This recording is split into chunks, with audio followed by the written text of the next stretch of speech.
Welcome to DADAcation. DADAcation, we are a nonprofit organization, and we're here to uplift and bring dedication to fathers, normalize fatherhood, and give voice to alienated fathers. My mission is to create a safe space for us to have a conversation and cut the generational curse.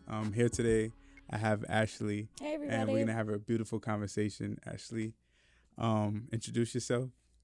So my name's Ashley. I grew up in Newton, Massachusetts.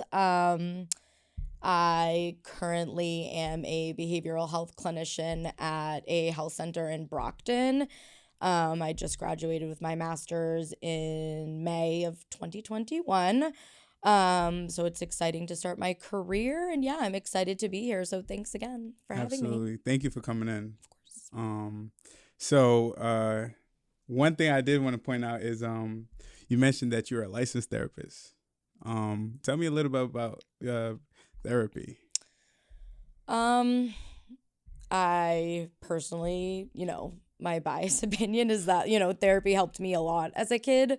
So I think that's kind of a traditional trajectory that a lot of us have. But I think it's just in the way I was taught is it's really becoming a lot more flexible, and it's also including a lot more culturally diverse, assessments and stuff like that, so that people can also feel like they're not just being spoken to like they're a white man, which I think historically, as we all know, is a lot of what everything that's tested on us physically, emotionally, is all tested by white men. And so being able to counsel people from different ethnicities and backgrounds, because I don't know if you know anything about Brockton, but there's not a lot of white people. Mm-hmm. So which is kind of one of my favorite things about it, because then I can, learn about other people, learn to help them.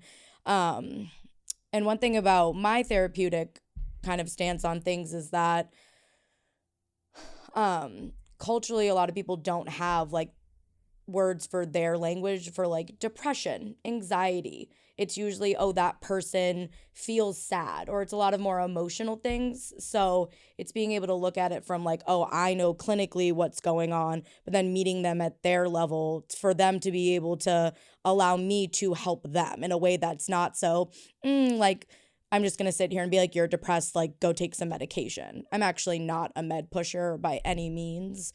I think talk therapy can just be that. We can talk about our issues, learn how to cope with our issues, and then hopefully be able to then, when new stressors come along, then kind of adapt our coping skills to then be able to address those new stresses.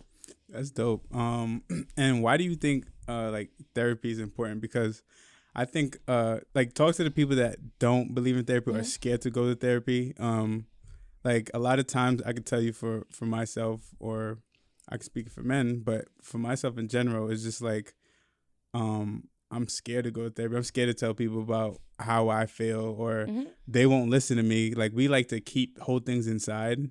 Why is therapy important?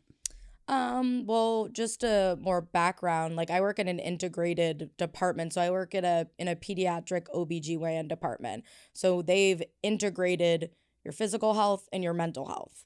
So they're showcasing the importance that it's just you go to your yearly checkups to get your body in check. You've got to check your mental. It's just as important. So we go into the doctor's offices with the doctors and hey, you have a cough, but hey, how also is the rest of your life going? So for me, that allows us to do psychoeducation to then teach, especially the kids, I'm going to get my checkup for my body, like I said, and then I'm also going to get my checkup for my mental. And I think what a lot of people about therapy don't know is that the way I was taught is that you're the, how did we say it? You're the client, but you're the only person that knows you. So I'm sitting here as your therapist. If we switch kind of roles, essentially, you're kind of being my therapist right now. You're prompting my questions. You're kind of getting a more deeper look at me in the, context of dads. But, it's just a way that people can help you look at, your behaviors and the way they connect to other aspects of your life and patterns that we've all created. Because as much as people might contribute to our patterns, we also contribute to our patterns, Wow. whether they're negative or positive. So, and I think for men, and then, whatever background you are, I think it's the importance is like not teaching your kids to then do that. It's what we call intergenerational trauma or intergenerational, habits where, if you look back at your dad, your grandpa, and so back, like so forth and so forth, they've all done that. So somebody's got to break the mold. And I think Wow. it's our generation, luckily, that's doing a lot more of that with social media and just people being more willing to educate themselves. Wow, that's dope. That's deep. So now I'm gonna take that and go into why we're here today. For fatherhood. And why fatherhood is important. Just a little bit. What we spoke offline. Why do you think fatherhood is important? And we're gonna go into something deeper. But why do you think fatherhood is important?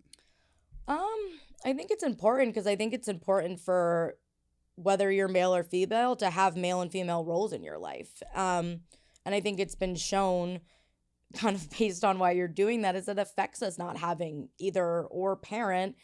And there's such a stereotype and, a lot of stigma out there for dads dropping the ball.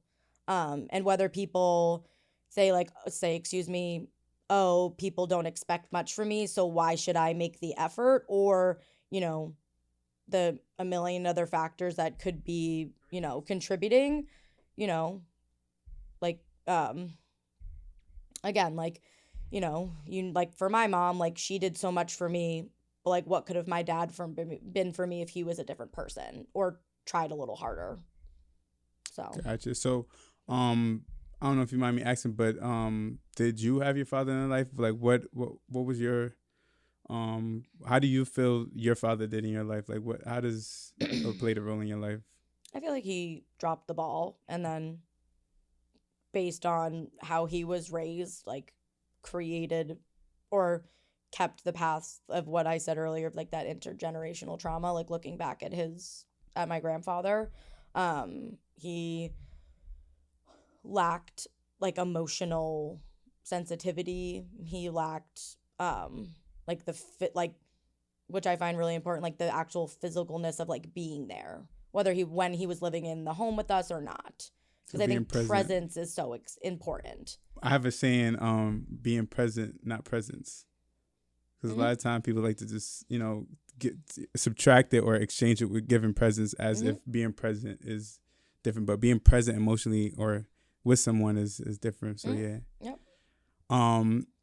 So do you tell me a little bit about your story, your background. Sure. With your household and how it affected you as a person. Sure. So I grew up like with my mom and dad and my 3 siblings. I'm the middle child. I have an older sister and a younger brother. I would say like we had a very like active childhood. Like my mom's a vet tech, very holistic. Like did a lot of like outdoor hiking stuff, and then my dad was worked for the union for most of his life, so like contracting, mechanical stuff, construction, like that whole realm of the world. So we had like he would build us stuff, like we had a lot of like cool toys, and that was kind of his way of like being present. But he would just be like, here's this thing, go have fun. Not like, here, let's do this together, or let's go do something together. But growing up, I have positive memories. I think just the hard things that when you become an adult is that you realize that those memories are like the reality of those memories are a lot different. And so then when I was in 7th grade, so like 11, 12, my parents split. Like my dad, like my parents didn't have a conversation about it. Like my dad, I'm like, it's so hard to explain. Like he just one day decided to leave the house and didn't come back. And my siblings and I were home. It was extremely traumatic, but it was like a blessing in disguise is the only way to explain it, because my dad was also the kind of person like my brother and I were just actually talking about this, but like it was a very like movie where like he got up at 6 a.m., went to work all day, came home, expected dinner to be made, but then would go to bed. But then once he went to bed, like the household had to be silent because if we disturbed him for his hard work day the next day, and that's where a lot of the verbal and emotional abuse then would happen. Which to him was just parenting. It's a lot of yelling. So then after he left, he started drinking again. He was an alcoholic for most of my childhood, he didn't drink based on an accident that he had. So then the drinking started. And there's a lot of specific stories that include like my father showing up drunk. He would show up drunk to my high school, would stop my friends on the streets because I don't, where I grew up in Newton, it's a pretty small town. So it wasn't hard to like know who was friends with who and who interacted with who. So then that was also quite embarrassing because then parents started being like, oh, like we don't want you hanging out with her or her siblings because, but it was, and looking back at it as an adult now, it's like, I don't blame them. Like my dad was dangerous. He was an angry, dangerous drunk.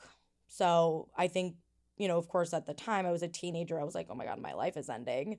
But, at the end of the day, parents have to protect their kids. And my dad was not protecting me from embarrassment, from my just anything. And then kind of fast forwarding, my dad kind of just became my mechanic. So we would really just interact when I needed something with my car fixed and I didn't want to spend the money on it. And it took me a really long time to not be around my dad and like go home feeling like my 13-year-old self. Like it'd be very triggering because he'd either be drunk or he would just say things. And something we were talking about earlier is like my dad thinks he's done nothing wrong, which is such an interesting thing to talk about or just to think about.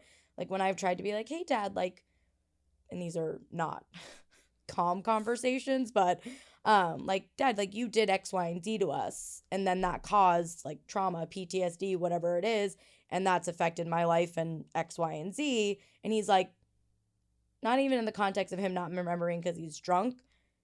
It's just the context of like, oh, that's who I am. Like you have to accept it or move on. So he's told you that, like not owning up to it, or he's telling you? Oh, he's not owning up. He's owning up to it in the sense of like he thinks there was really nothing wrong with it, which I think is a cop out for him being like a coward and not wanting to talk about it. But regardless, like you telling me that my feelings are wrong and invalidating my experience is one of the most awful things you can do to just people across the board. Like feeling like your feelings aren't validated is a really, really shitty feeling, especially when it's coming from a parent who then you're talking about the things that they've done to you. And then my relationship with my dad now, just to come full circle, is like I haven't spoken to him in about a year, I would say. And that was due to an argument we got in on I think it was around Christmas time. So it was actually funny because it was an old boss of mine had texted me and was like, oh, Mary, like happy holidays, like I miss you. And we had a joke that he called me his employee daughter. And then ironically, my dad called me 5 minutes later and we got into this giant argument about, I honestly don't remember the details. Anyway, but I remember hanging up from that conversation being like, thanks for invalidating my feelings yet again. Wow. Now let's speak a little bit about, you mentioned PTSD. Let's speak a little bit about how, since you're a licensed therapist, how that, all of that, emotional and, feelings that you've gotten from all of that, how that affected you. Because, it can pass on. And I don't want to, and I think after I'll ask you, how from it, like that generational cycle, it happened from him. Mm-hmm. We'll speak a little bit about that. Sure. So, for people who don't know what PTSD is and not in the context of someone who, like a lot of people hear about in the context of like military. But it's just any type of, like, you can get PTSD or trauma from any just event that causes like distress, whether it was something you witnessed, whether it was something that happened physically or even emotionally to you. And that's where kind of my umbrella, comes up, is the emotional distress. And then what happens after that, like, distressful event is that, some people have, flashbacks, nightmares, night terrors. It kind of also like changes the chemical imbalances in your body. And that's why it's such a tough thing to work through, because how do you regulate that? So I think for me, where like the toughest things that it's created in aspects of my life is, of course, like my relationships with men as a cisgender woman. It's even created a lot of issues just in like even like my personality traits. Like, I feel like sometimes I'm just a bitch because I'm just like, the world has sucked sometimes. And then I think it's also just absolutely diminished any chance of my father and I having a healthy relationship, even besides him being who he is, just like not being able to look past those things. Because I think, from who I am as a person, like, there's some unforgivable things, and my dad's list of unforgivable things, is pretty damn long. And it's also something you just kind of live with. Like, it's not like, it's like, once you have PTSD, it's not something that can go away. Like, it's not like when you get a cough or a virus, like, it eventually goes, like, because those events stay with you your entire life. Wow. So it's you have to constantly continue to work through them, because sometimes when your life changes, those things then affect you in other ways, and then you have to, like, therapy is tedious. Then you have to kind of be like, oh great, gotta check in with myself again. Right. And then also too, like you mentioned, like, it affects like your relationship with other people, whether it's a relationship, friends, or something comes up from it. Yeah, like I have, like, it's like my trust in people. Like, if you can't trust your parents, like, those are the people that are supposed to instill all that in you, right, and show you what attachment is, and show you what love is, and show you what affection it is, so that you can go into the world and have love and be, oh, I'm the most unaffectionate person on the planet. Wow. Don't love me, don't touch me, until I get like uber comfortable with you.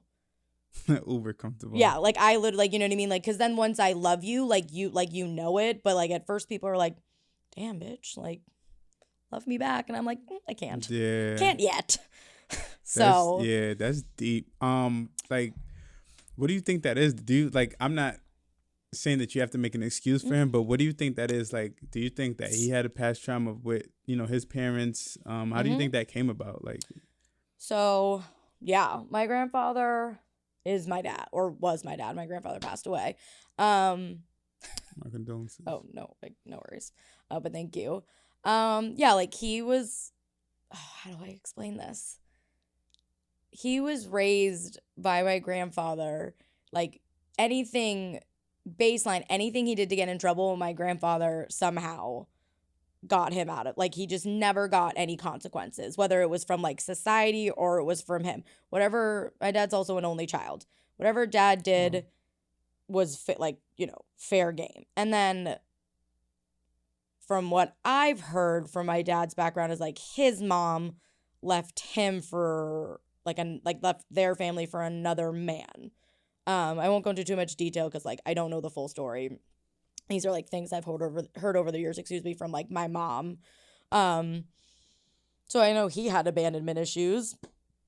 He also has does not think he has to acknowledge anything he's done wrong in his life, which makes so much sense that why he would never be like, oh, I'm so sorry that I did X, Y, and Z.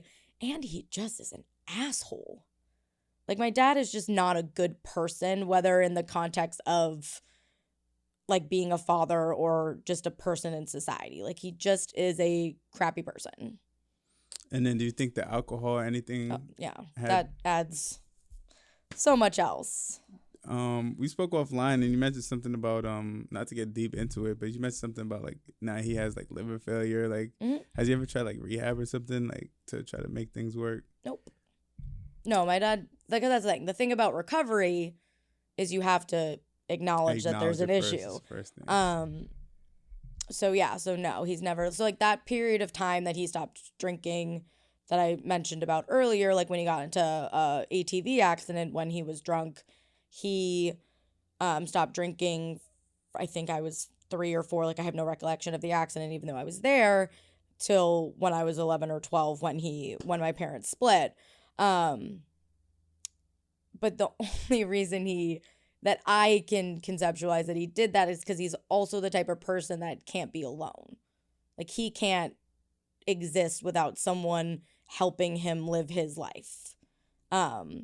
Whether that's a girlfriend, whether that's like he moved back in with my grandfather. So like imagine I don't know how old he would have been. My parents are pretty young, but he was probably in his late 30s, early 40s when he left, like going and just living with. Wow. Not that definitely not that that's in it. Not that like, some people go through stuff. Don't get me wrong, but imagine just going back to your parents' house, turning into a full-fledged alcoholic again, and then causing emotional turmoil for your children. Like it's pretty low place to be in life. Right. But no, he never stopped drinking, and I do not know if he plans to stop drinking at this point in his medical issues. Personally, I don't think he will, just because there's an issue. Like my dad it's also deeper than that. Is what you're saying. well, my dad is also like, I think he's also just like his favorite phrase is it is what it is. Oh, kind of like the New Hampshire license plate, like live free. Yeah, exactly. So it's like anything that happens is just like okay. So it's either like, but then his way of being like, okay, let's do something about it is just like, oh, drink about it. So that's, to me, that sounds like it's like it's a way of like hiding like emotions. Yeah. And that's the thing too. It's like I think the reason it does have such a hard time acknowledging the wrong he's done in any context of his life is why he drinks so much. He's masking his own pain.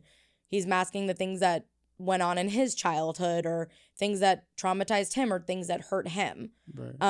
Because like why else do people do drugs or drink alcohol? They want to, feel some type of euphoria, of course, but they're also escaping something, and then you turn on the fact that those things are addictive and you're screwed. Right.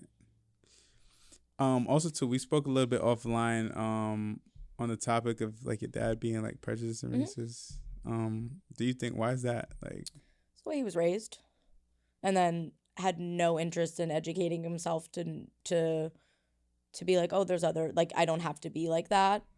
And my dad wouldn't consider him either of those things. The reason I think he is because he uses derogatory names to address people, like the stereotypical, the N-word. Right. Wow. Like if someone cut him off and they looked black or a person of color, oh, what the fuck? Wow. And then that goes on to the list of like, the other derogatory, unfortunate names. He says things about women. And then like I said offline, ironically, he's not my color. He's much, much darker than me from the Portuguese and the Polynesian that we have in us. Gotcha. And so is my grandfather. So you look at them and you're probably like, oh, cool. Like they're probably like culturally so, oh God, no. Because my grandfather was also like that. He used to call one of my friends, God, it makes me sick to say this out loud or just to even acknowledge it, but just to magnify or like, or just to really like give a good example. It's like, he'd be like, oh, where's the little colored girl?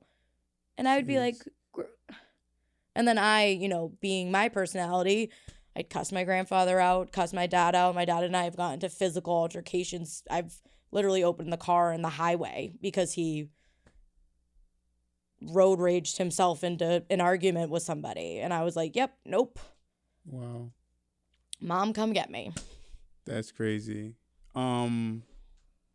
Now, just to bring it back with the just to bring it back to like, let's bring back to therapy, right? So you spoke a lot about your father. Now it's therapy time, right? Because we need this. My We need this. favorite. As Yeah. like we spoke offline, and you said that you were actually not just a licensed therapist, but the family. Yeah, so I went to school for family systems and couples, um, which is like was my concentration or emphasis. And then I also went to school for global mental health because I feel like, and that kind of brings it circles back to like understand that different place, like where you come from the world, you know, conceptualizes how you see mental health. Um, yeah, so I think like for me, we never actually went to like family therapy because of course like my dad would have never been willing to do that, but like my mom and my siblings and I used to go to family therapy sessions together, and so that we could express ourselves better. My mom could then understand how we were all individually like hurting, or this was individually affecting us, and also just to like try to find some unity again, because when something Mm. traumatic happens in your family or someone leaves that family, like there's, it was like I said earlier, like it was a blessing in disguise. Like there was still this really long period of time where we didn't, like our roles all changed within the family, whether we wanted to be in that role or not. And what I mean by that is like like my role with my siblings changed, like, my roles, or even like maybe another word is like relationships with my siblings and my mom changed. Relationships with my other family members changed. So, and kind of like adjusting to all that is really overwhelming. And then I'm like now in high school and I'm hormonal and I hate the world. And then I actually started drinking. Mm. And most of it was like social high school crap Right, that, right, right. you either did it or you didn't do, but I did it kind of on the more extreme side. And what I later realized in my own therapy, like as an adult, like the current therapy I'm in right now, is that like I was trying to understand why my father loved alcohol more than he loved me. Wow. Like there was the one thing in the world that he chose over me every day. So I was like, I'm going to drink and I'm going to try to understand. And I didn't love anything. Made me an awful person. I was 14, 15 years old, trashed out of my mind. Wow. And, and that just, trying, then, in my 20s, I'm like, oh, just trying to understand my dad. Right. Especially since he's still drinking and, and didn't come to any conclusion on that, but at least I can say I wasn't like, I can look back at that person and have so much empathy for her. Right. Because sometimes, we look back at our teenage self and we're like, oh, we did dumb shit. But like, why did we do that shit? Mm-hmm.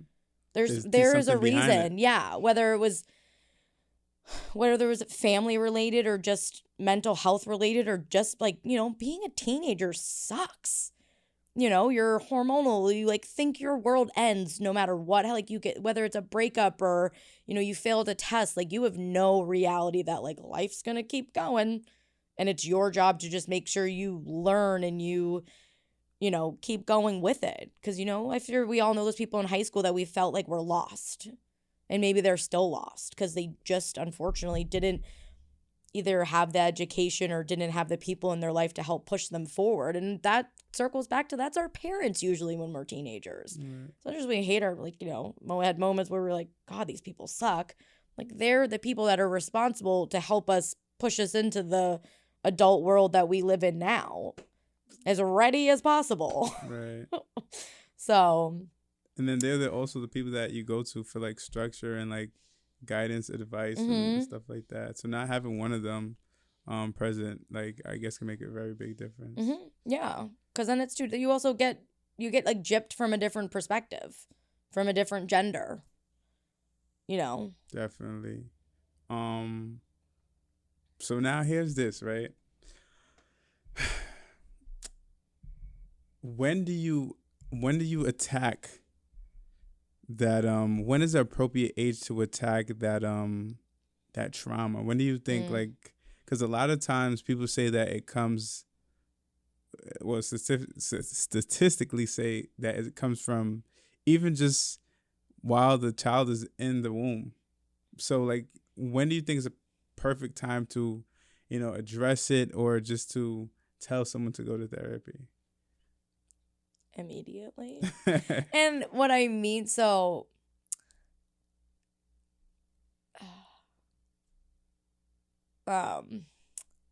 so what I mean by immediately is just like you said, like, we know that like things that, especially something that would happen to the mother, like can then affect the baby, even just emotionally, not even like talking about like drugs, alcohol, or just anything else. You know, of course you can't like do much therapy with like a baby, but I think a lot of what I do at work is, since I work in a pediatrics office, is like, how can I support mom to then better support child to be able to secure those attachments and not be so affected by postpartum depression or just like maternal depression.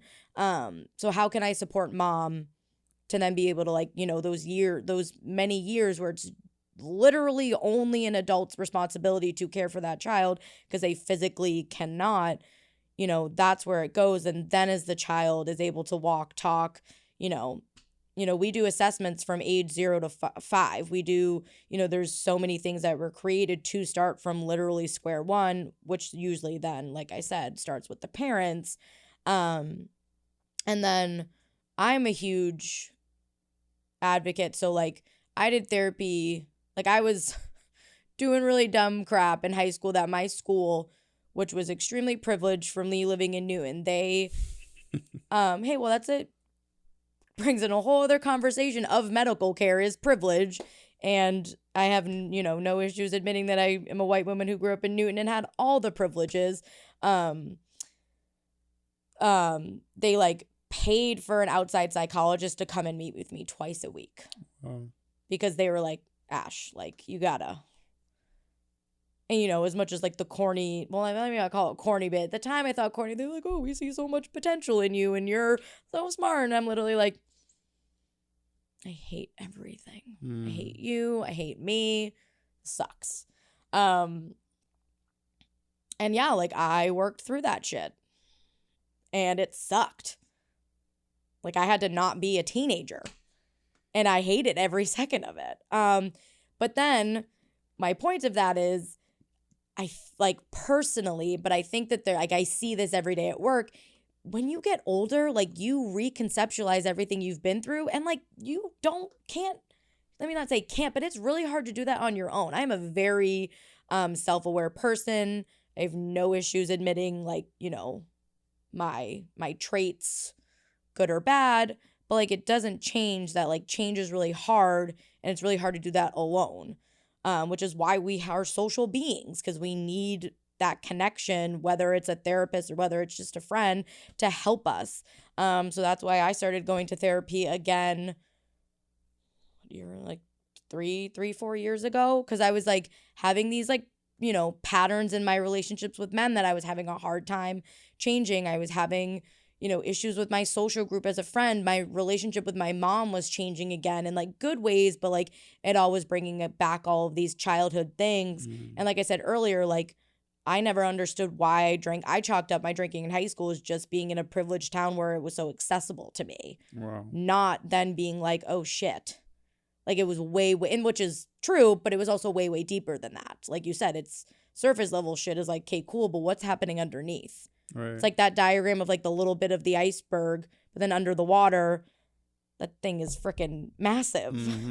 So yeah, and that's why like, I'm in therapy trying to like work through my shit as well. So therapist needs a therapist as well. Yeah. Oh my God. Yeah. Like we are required, like not required, but we do supervision for our clients. Cause again, it doesn't just take one, like I don't just like go to school and think that like, oh, I can fix all your problems, Right. because like I have a really hard time working with men because I'm not a man. And like the men in my life, or the man in my life that was supposed to, be fundamental, like drop the ball. So it's like sometimes when I work with men, I'm like, yeah, but I also am like a very empathetic person, and I also like really love trying to help people understand whether you're male, female, blue, purple, green, like what's going on with you to be able to function better. So So I told you my mission before, right? And it's to help bring these men to therapists.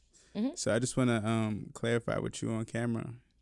If I bring these men to you for therapy, you're not gonna just No, right? God, no. No, that was I just protect my people. That was student Joke. Ashley. That's Brad Ashley. But like when I have my therapy cap on, no. I was joking. I know. I'm just a Brad. But no, and I think it's really hard because it's why would you like even sometimes with my own therapist, I'm like, why would I want to talk about? Like, why would I Right. want to, explore that? Because then I have to do something about it. Like, why would I want to acknowledge that? Right. I'm just going to be like, that's over there. So it's Now- hard. Now with therapy, how do you find it? After this, we're gonna get into more I think like fatherhood stuff. Mm-hmm. But with therapy, how do you think someone should go about it? Should it be like an online thing, or should it be like a personal thing, like a one-on-one thing? Because I see a lot of people do like the online thing, but me personally, I don't feel like it's very effective. Like because you don't get to meet or Yeah. physically be in that room. So telehealth is the online version of therapy. It is not for everyone. It's just unfortunate with the pandemic that a lot of agencies aren't back to doing in person. Like I did my internship like last year, like my last year of school, like all telehealth. And it was a struggle for me and the clients. Like it was just one where I work, there's a lot of it's an underserved population, so a lot of people don't have the necessary, technology to video, because at least video you can like see the person. But a lot of my clients, I was just like, hey, it's Ashley from X, Y, and Z. I'm your therapist. Hey, like, Yeah. and they would just like, I could also be like a stranger. Right. Like, what, And like, I want and all your information. yeah, like I want you to tell me all your shit. Right. Luckily most people, did, especially during that time where everything was shut down. People, you got to do what you got to do. But yeah, personally, I started meeting with my therapist in person, and when we switched, it was more weird for her because she's a bit older. Like us and our technology stuff, it's a little bit more like we're used to FaceTiming. Right. But we're not FaceTiming in the context of therapy, but that's essentially what we're doing, like through Zoom and all those other platforms. Because I think another thing people need to be like, the reason using technology is so scary is because of like hackers, or just like, what's on the internet. Like no one's recording it, but like what's is on the internet, it's like very easy to get into. Right. Luckily, all the future clients out there, I have no concept of that, so you're safe on my end. But there's people in the world who do that every day. So, but I think for everyone in general, like I think what people don't understand is that you're just supposed to like Google a therapist and find them. Like it's like, it's hard to find the right therapist. Like it takes trial and error, and that is extremely tedious because you have to like do all these sessions with somebody and then realize maybe this person isn't for me. And I think a lot of the time for men, especially just people of different cultures, like they want to sit across from someone who looks like them. And I think they absolutely should, because it allows you to feel like it allows that person to relate to you more. Like if you told me like X, Y, and Z about how you grew up just being a Black man, like as much as I can hear you and like, and try to and work with you, like I still like there is an importance of understanding of background. Unfortunately, there just isn't a lot of men, let alone Black men, let alone Hispanic, just, there's just a lot of white men. And as much as they can be great therapists, it just doesn't change that you want to like, there's just such an importance as wanting to look across from you and see someone who looks like you. Right. And a lot of therapists and people in the field will tell you that's not important, but that's my opinion. I like the honesty. Yeah. Because I think it's relatable. Right. And like my therapist ironically is a white woman, but like, if she wasn't, I think as that circles back to privilege, like I think like, it's a privilege in me being like, oh, it's like it's whatever. You're gonna understand my whiteness. Right. So. No, that's dope. Like I like the honesty, because that's one that's one thing that, especially going back to, I'm bringing up lawyers, but especially bringing up like lawyers and especially fighting family cases. Mm-hmm. Currently what I'm going through, like it's hard because, that person really don't understand like your background and what you really or what you're really fighting for because of what you came from, Mm-hmm. what hood you grew up in, like you know what I'm Mm-hmm. saying. So I appreciate that, like Yeah. the 100% fully there. So can I ask you what your little bit about your background is currently? Background with what? Like with the, like why did you, like you just said you were kind of involved in something. Yeah, so I guess that's kind of why I started dedication. When my daughter was 2 months old, at the end of 2 months old, her mother took her away from me, fled to Pennsylvania, and Wow. it tore me apart. And I think it was because she knew that that was my everything, like that my Mm. daughter's my peace, and that was one of the daughter. But yeah, she took her away from me. And then I just started fighting. And then with fight, like I got the first lawyer. I got played by the first lawyer. And then I started getting everything taken away from me. Like they took away all my rights of seeing her. So Wow. like I went from waking up to my daughter every day to only seeing my daughter for 4 hours a week. And then I fought, got lawyers, spent money, excessive money. I spent probably someone's salary, Mm-hmm. just on lawyers. And then I got another lawyer. Mm-hmm. And then from that, I got a restraining order. The bitterness came out. I got a restraining order. I got a firearm case. I got like, less time with my daughter. Like, it was just a lot of things to bash me. And for me to be in jail, to not see my daughter. Now I'm dealing with child support and, wanting more child support. But then when I started representing myself, I started seeing progress. I got one overnight. That was a big like yay. Like I was Mm-hmm. excited. Like I was screaming. Then I like no, I need more. Like I need 50-50 because to be honest, I was the plaintiff. Mm-hmm. People think I was the defendant. No, I've been the plaintiff the whole time, but I've been fighting Wow. like a That's defendant. an, like, yeah, that's a, you gotta, yeah, those, that's very, it's very Like different. it is, and a lot of people tell me that all the time too, because a lot of people was just like, "Yo, like, did she like?" I was like, "No, like, you can't send a good father to court." You know what I'm Mm-hmm. saying? Like, that's what I just totally. You can't send a good father to court. Like, Mm-hmm. if you're really gonna fight, like, you're gonna fight. So I actually, um, when I started representing myself, that's when I started getting more progress. Like I said, I got the overnight. Then I went in again. Even with all the bash I was getting like contempt for not paying the rent because they kicked me out and I had to pay the full rent. I had nowhere to go. Nobody thought about me. Mm-hmm. And then it hurt me a lot. So I just literally started posting my story on media, like because that Mm-hmm. was my platform. Cause I felt like I had nobody to talk to. Well, I had family, everybody would support, but it was just to a point where I was just like, all right, like I need someone to hear me. Like, it's my family. My family's gonna stand for me, but I need people to hear me. So that's when I posted online. I didn't do any bashing. It was just like, I miss my daughter. Mm-hmm. And then, little things like that. And then I started getting a big reach out. I was getting DMs. People like, yo, I'm going through the Like, same same girl, same. thing.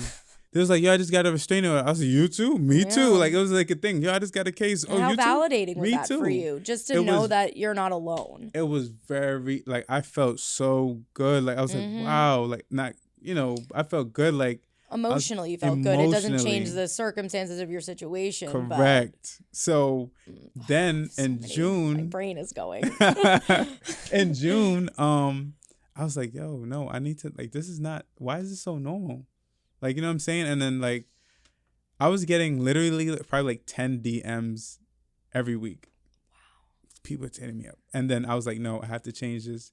So then and I just put together some things at the end of May, like came up with the name DADAcation. So data stands for dad. Basically it's usually the first word a child says, dada. Mm-hmm. And Mm-hmm. then cation is positivity. So bring positivity to dads. Yep. And explaining the importance of fatherhood. Because one thing that I always remembered is when I used to ask certain people, and I don't talk to these people like this. I don't talk to these people till this day. Mm-hmm. I used to ask them like, hey, like, yo, what are you doing? Like, to, like, how is this like work? How do you in the situation? Mm-hmm.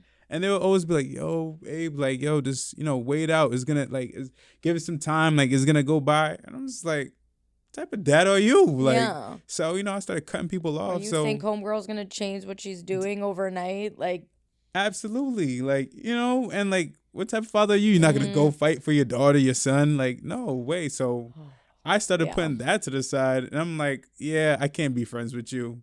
And I started helping out the dads that were going through it. I studied family law from when I fired the first lawyer. Like, I'm like, nope, I'm getting my daughter back. Like, like, and like, what are they not telling me? What are they not telling me?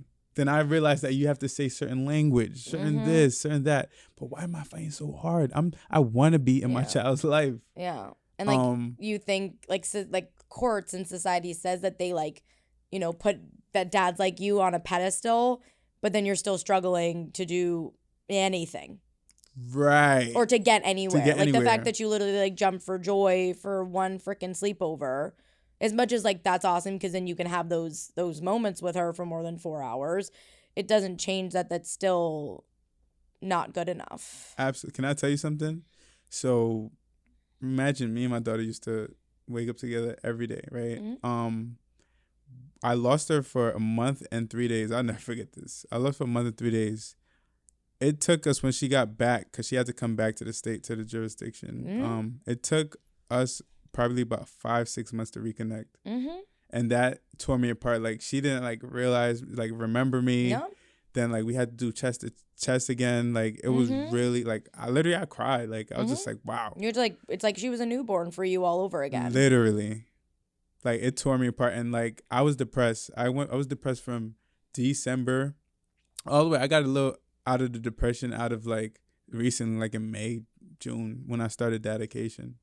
But like, I was torn, and like, and I speak to a lot of dads now, like literally dads that come to my office just crying and like, oh, I almost committed suicide, almost did this. Like, it really tears one apart. Like, so that's why I started the whole DADAcation thing, because I want to get a lot of awareness out there. I want to help these dads. We need therapy. We need help. Like, and we need to change.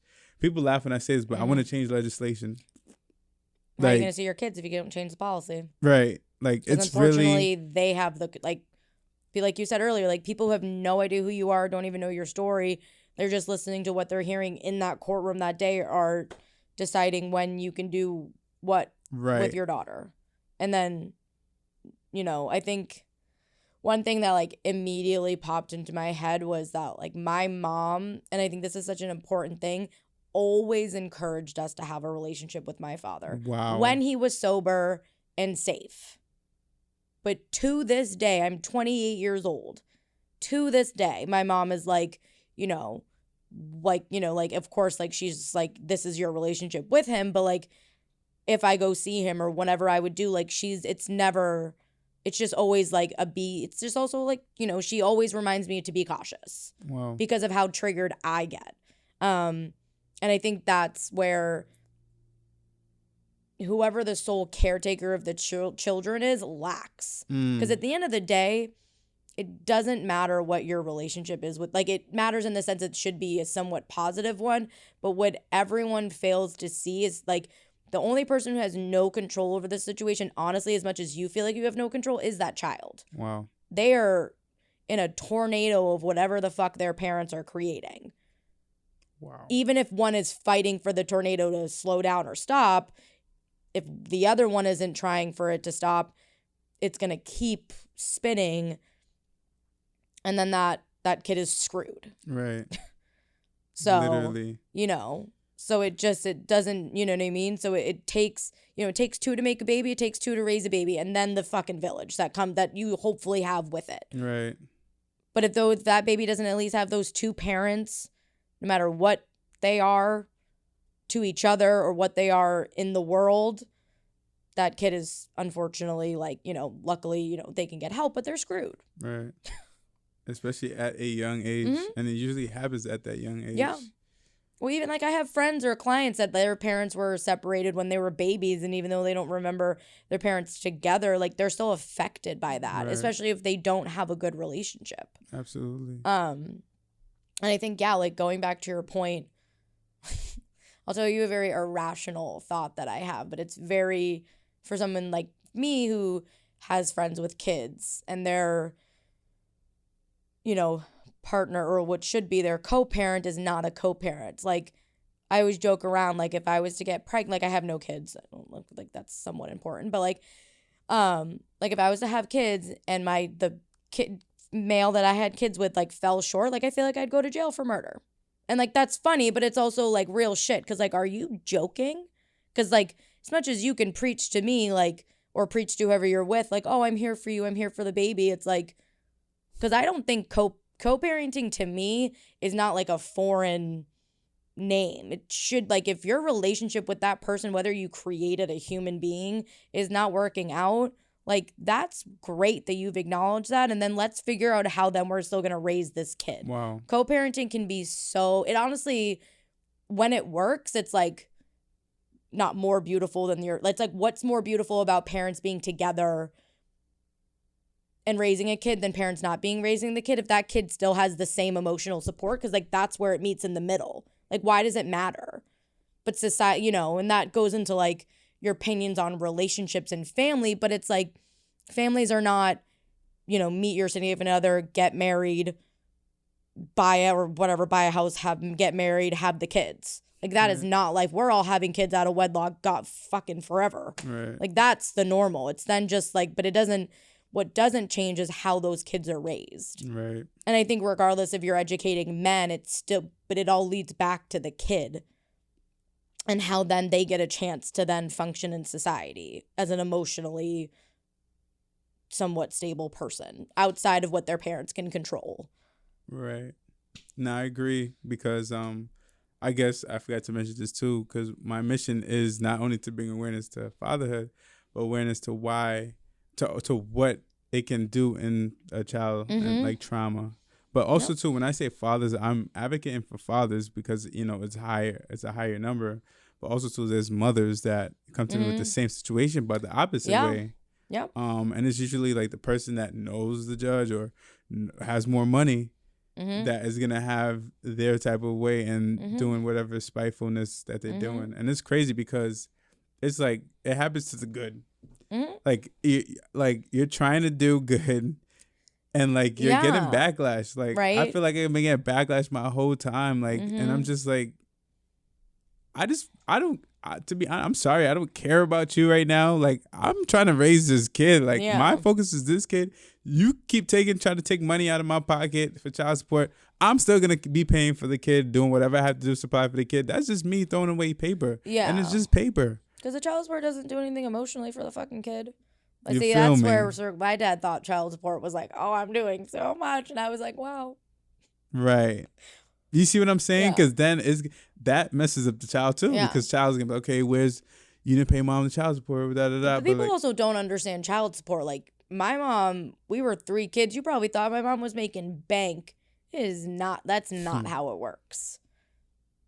Like, when I realized that when I was older, because I thought like, oh, okay, like, because my mom became a single woman raising 3 teenagers in one of the most expensive towns to live in. And we lived there until I graduated high school. Wow. And I have no clue to this day how my mother did it without selling her soul to somebody. Because she still has her beautiful soul. So like, God bless her. But like, I can't even like, imagine my house became like the hangout house. One, because we just needed to get out of the streets so my dad didn't traumatize us or terrorize us. Right. And like, my mom felt secure with us there.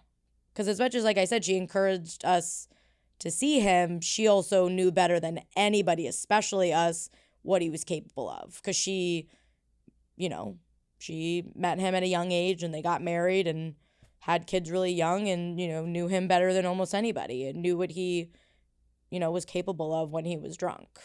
Right. So, but just like, yeah, like I think circling back to my point, like as much, like at one point my siblings and I were in court, altercation that had happened to happened at our house resulted in the cops coming, and a restraining order. So like similar. And then that result, when police are called to a house with kids, DC, like they're mandated reporters. And there was like a physical altercation between like my mom and my dad. So like the DCF was called, a DCF worker came to our house or whatever. I think it was DSS back in the day, but like came to our house. We had to like go to like my dad, of course, during their like divorce hearings was like, oh, she's keeping them from us. So at one point, like when DCF got involved, like they made us go to court and like talk about how we like our relationship with our dad. My dad ironically did not show up because he was hungover and or drunk at the time. But like the judge, like I literally looked at that judge and I was like, I do not want to see him. Like he is petrifying to me. He is and the judge just was like, I remember I went on this, my attitude has not changed all that much in the context of how I express myself, but like I literally just was like, do you like I just kind of was like, would you want to see him do like she heard about the story like or all the other stories, and I just was like, would you want to be around that man if that was your dad? Like would you want to fear for your physical safety around your parent? Like no. So I'm like, I remember I literally was like, can you make him sign the frickin' divorce papers? Because I was like, how the fuck do you think my mom is affording life? And she was like, okay. And I just was like, I'll forge I think I honestly said I'll forge my dad's signature. Like, I just was like, this is ridiculous. But it was like, they took really that for them to be like, all right, sir, like, you're like, you stop saying that. Because like, your kids have now like, we've heard out of your kid's mouth that you didn't show up, that they don't want to see you because you can't stop drinking. And as much as they were like, go to anger management, do like, please. Don't you think that's crazy? Because now, how do you think the kids that can't even talk yet feel? Well, of what they got to say, like, say for my situation, like, oh, I want to see my dad, or or like, where is he? Where is he? Because then that conversation starts coming about, right? Yeah. Oh, why is he not here a lot of time? What happened? Yeah. And all these questions. Yeah. Or like, like what, like, why are things always so... Why do you always go to these things that involve dad, but then dad never shows up? Right. Because kids don't understand, like, at the end of the day, once that money hits whoever's getting the child support's account, they don't, that never directly affects the kid in the context of whether they're spending it money on diapers or they're spending it money on sneakers. Right. The kid doesn't, and I think it circles back into this, like, kind of about what you want to do. Like, anyone can get put on child support and not also be advocating to see their kid. Right. So that's my question. So it really is irrelevant in the context of like being a father, and paying child support has no relation. Honestly, that's just the government making their money. Because someone is getting taxed. Yeah. And for the people who, like you said earlier, that are like not trying, like those women or even men, if it's, roles are reversed, do deserve that financial help, because a kid Absolutely. Is freaking expensive. Absolutely. So, that's, in that context, great that the government has that set up, but then it's like, ish. Do you know what's crazy though? I feel like, especially with a lot of conversations I had, a lot of single mothers that had the deadbeat dads, they never went after child support. No. My only reason my mom did it is because, like, they were going through a divorce, and then, like, that, like, it was, like, the divorce court that's, like, kind of... And, of course, like, I think my mom genuinely needed that help. Yeah, that's different. And, like, she knew that's...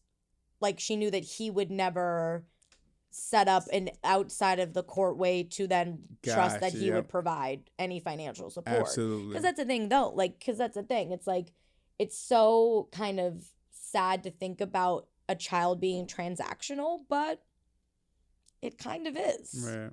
Like, whether you live together, both of your salaries are paying for these child's needs. So, you know what I mean? Like, it takes money to do anything in this world. Mm-hmm. So it has to be a factor. Like, you can't exclude that factor. Right. It just sucks when, like, all these agencies have to get involved, because they just doesn't. And they start getting in your business. Yeah. And then, and then it really, because then it's like what they don't care about is they don't take into consideration of the, like, oh, is this mom being bitter and she's putting him through the ringer? Right. Is he a deadbeat? Or it's really just like what they really see is he's being, or whoever's being the deadbeat, so you just have to pay X, Y, and Z. Right. And it's like, that's the thing. It makes it so easy on that person because it gets freaking taken out of your paycheck. Like, they have to do less now. Right. They don't have to do anything. Not a damn thing. They can literally just sit down. Yeah. And then if they're unemployed, you don't get shit. Right. I know multiple fathers that stay unemployed and just so they don't provide child support for their kid because they think, oh, it's just, I don't want to give it to that lady. And I don't know how many people know what comes with not paying your child support. Then you Screwed. Then you get the jail time. Then you get your license taken away yeah. and everything like that. And that's also a factor on the other side. It's just like, why did it have to be brought there anyway? Mm-hmm. Because now it just messes up. Okay, now you don't have your license. Now you can't pick up your kid. Now you can't go do things with your kid. Now you're in jail. Now you can be your kid's life. Like, it's just like a whole cycle of now you have disaster. a record. Now you have a record. And we all know the world doesn't like that. Right. And then add being a black man onto that.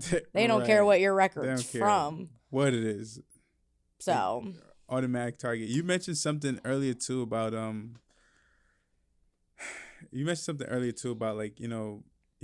like, oh, the child talking about like, oh, why wasn't he here during this thing, right? So just to bring it back a little bit, I threw a birthday party for my my daughter's first birthday, right?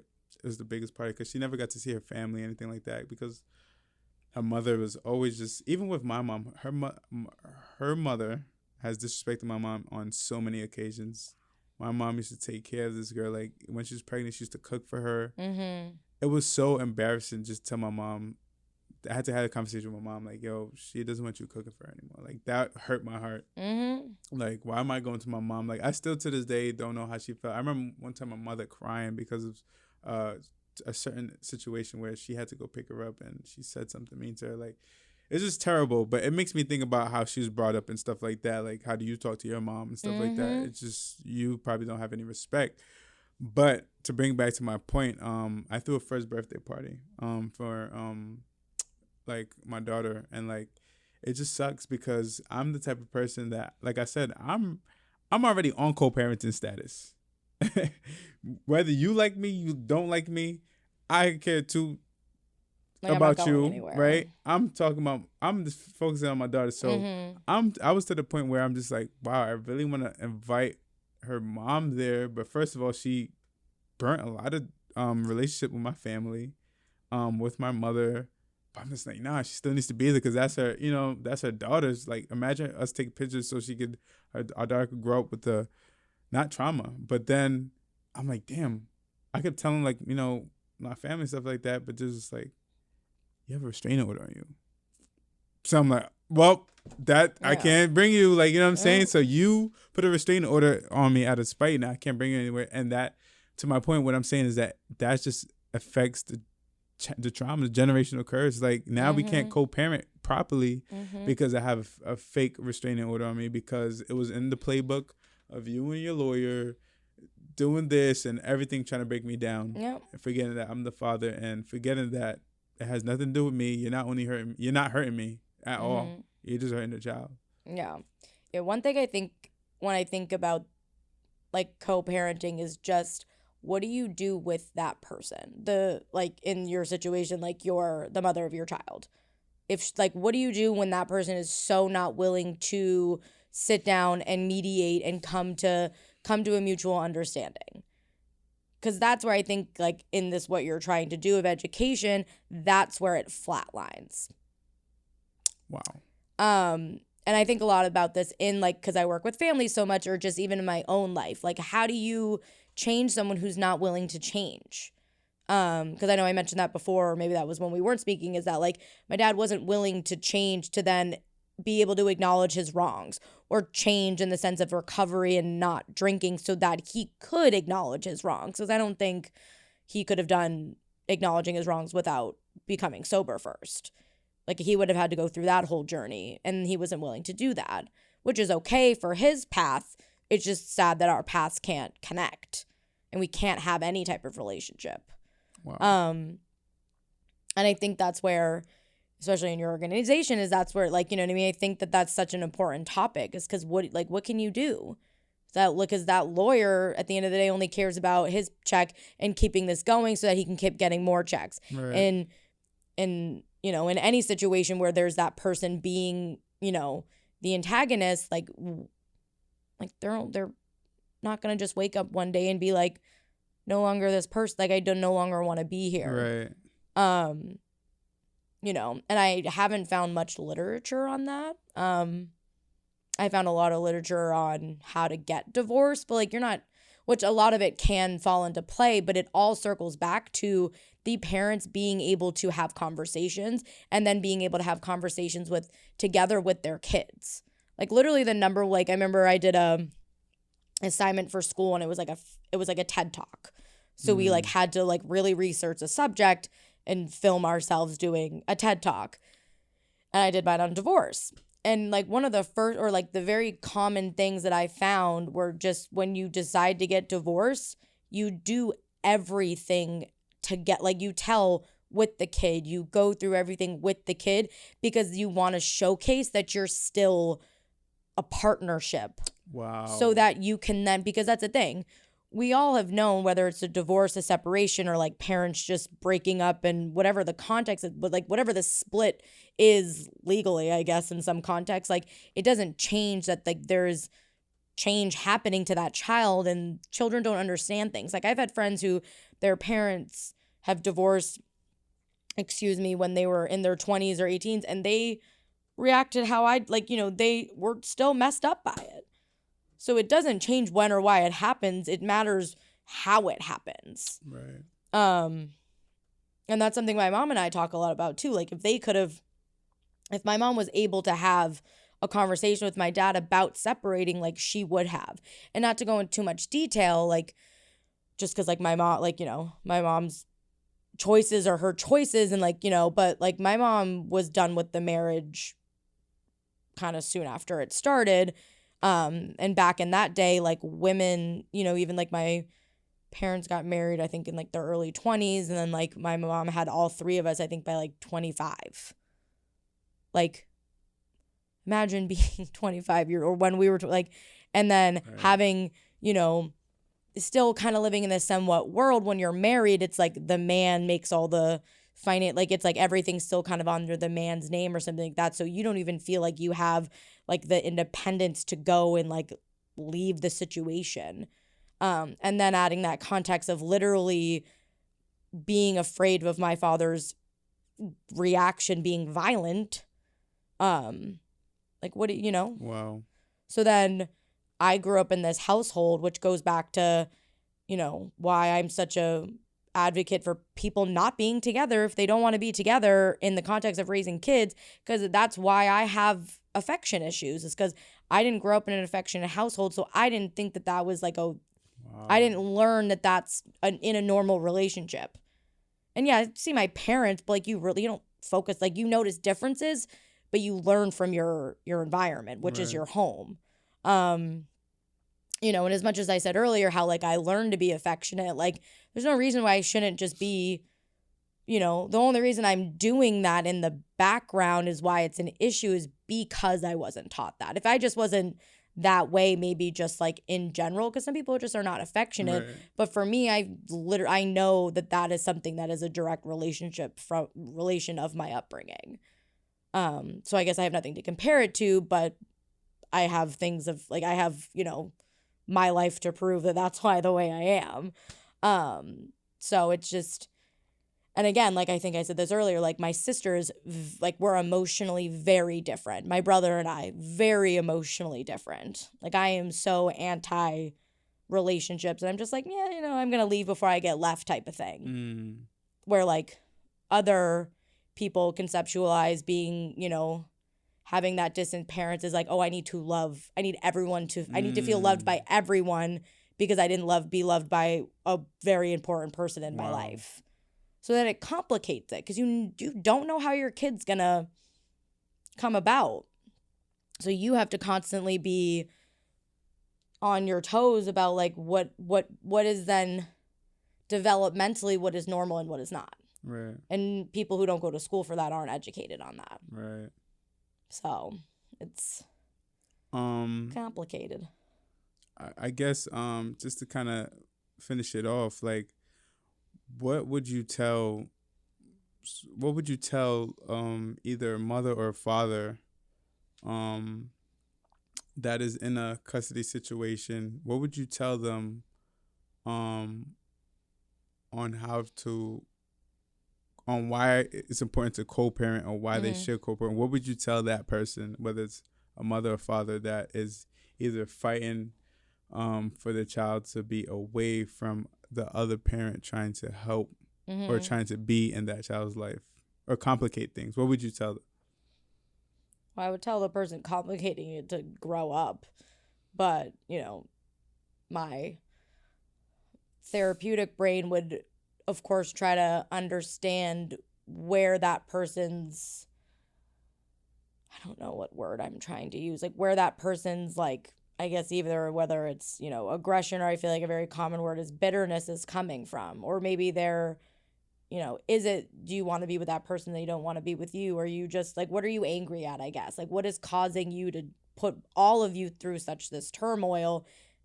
And hopefully then that person can stop. But that circles back to my point earlier of, like, who's going to get that person to stop what they're doing? Because it doesn't, sometimes people don't have people in their life to call them out on their shit either. Because, it's very, oh, girl, you doing the right thing. He a bum. Fuck him. In reality, it's like, no, bitch, you need him. Figure it out. And that goes for, whoever's the bitch. But right, you've got to figure it out. And, like, I think I can say this coming from a person not in this situation, but just, that it can be a lot more simple. It's just, unfortunate that people don't make it. People make it like a million times more complicated in the context of that, going back to that person who's doing this. Because that's the thing. If you and your co-parent just wanted to go to court and make it like, 50-50 and or whatever you wanted to do, like you get him this days or whoever, like whatever, custody you want to do, that's fine. Because then it keeps everyone accountable. But in my mind, I'm like, well, why can't we just be accountable without the legal, like without the courts and all that? Like, why do we have to have that whole messed up institution be in our business? Right. It really should just be like, oh, hey, like, crap, I've got this, forgot about this thing. Can you pick up? Like, it should just be like, you should be conversing with that person daily. Like, they should be your best friend. Because regardless of how your relationship in the future hopefully changes with that person who is being difficult, like that also adds in a lot of forgiveness, a lot of, it's like people unfortunately continue to make things so complicated, then it like having a friendship is then impossible. Wow. Yeah. So yeah, I think, yeah, it's really hard to kind of formulate like some like, statement, because my head just keeps going back to that person who's like the stop sign person who is just not willing to keep moving forward. So, in a different way then, what would you tell that person? What would you tell that person to try to help them realize the issue?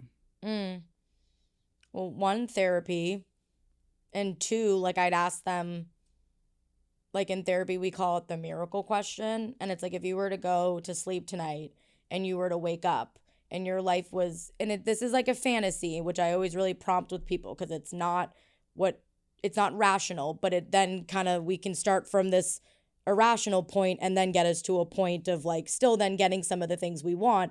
So if you were to go to sleep tonight and wake up and your life was like picture perfect or whatever, like you had all of your dreams came to in every context of your life now. So this is big picture here, baby.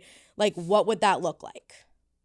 So what would your relationship be with your kids? What would your relationship be like with your significant other?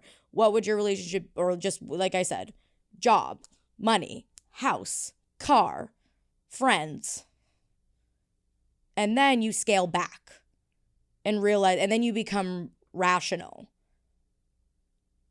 Wow. And people usually have a real, like, usually they don't answer that session. I was just going to ask you. So they do usually. they answer that session? So it's funny because the people who do right away, I ask it again later. Because I'm like, you didn't give that no damn thought. That's a big, because we're talking fantasy. Like, we're talking whatever, like, even if it's on a reality, like if I wanted to live on a cloud, how then would I scale that back? If I wanted to be a Greek goddess and have all the powers, like, then how do I scale that back to still be happy in that context? Wow. That's why it's the miracle question. Right. And it's like a lot of it's not something I ask off the bat with clients. Like I like to build a lot of rapport because I want people to trust me with their irrational thoughts. Or I want them to be in a place where they're ready to realize that that's their, like, that they're being irrational, and how do we scale it back? Right. Yeah, so I think that's definitely something to explore more, just in the context of like society, therapy, everything. Just like, who gets that person? Like, who's calling that person out? So, because I know it's not the court systems because they don't care. And if it's not someone in their life, who is it? And it's not that other person because they're, like, it's not their co-parent because they're not listening to them, or we wouldn't be in this situation. Wow. Actually, that is deep. I actually love that miracle question. Oh, it's great. Because it makes you think. Mm-hmm. And it's just like me, like I'm a mentor. So one of my questions I usually ask my mentees is, where do you see yourself in 5 years from now? And they answer me right away, no. It's something that you need to go home, figure it out, go to your drawing board. Yeah. And the thing, like it's like why I like that question a little bit better is just because it's like, the 5-year plan can be, I think, a little bit, to me, like, oh, I have to make this plan, and it takes out that life throws curveballs at you, which I know, like, you can then mention, but I think it's like a lot more pressuring. Like, allowing people to be irrational allows them to open up. So I think it's like like you said, it's like how you change. Like, that's why the question you asked me stumped me, because it's like, like, how do you change that person who doesn't want to change? Right. You don't necessarily, but it's like, to me, it's like, it's not an option not to change that person. Right. Because we need to, we need to be better parents. Wow. Ashley, it was amazing having you. Thank you so much. I think we got to do a part 2. I would love that. And then with part 2, we can go deep into therapy. Like, it's huge. So guys, thank you, like I said, Ashley, thank you for having me, for coming on. Guys, this is DADAcation. Once again, DADAcation. We are here to make a change, bring a lot of awareness, and just improve the trauma that is going on in this world, that is being passed on from generation to generation, and creating generational split. We got to cut that. So here it is. Thank you, guys. Thanks for having me. Absolutely.